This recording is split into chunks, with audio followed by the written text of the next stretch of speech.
伫咧嘉义阿里山竹叶甲番路拢有种真侪竹笋，不过今年受到天气影响，年初着一个竹仔开花徛黄情形，即马已经是采收的季节啦，说是收无竹笋。农民也希望县政府会当来了解状况，也会当协助农民处理问题。在啦，那可是我们现在可以看到这个区域几乎看不到。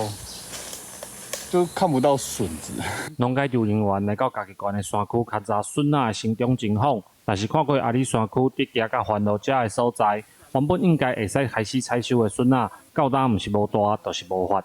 现在在产季的比较末期了，那其实我们在这个一定的面积里面，其实就看到零星的出笋。那还有就是说笋，就算有出笋，本身它也比较细小。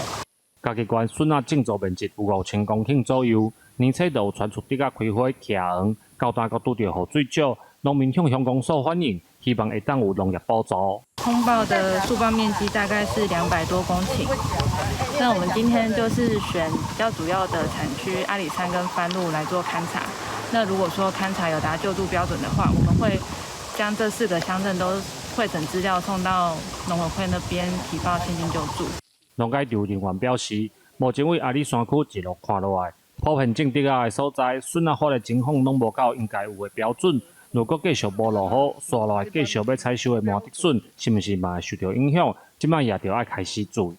记者林慧婷，嘉义报道。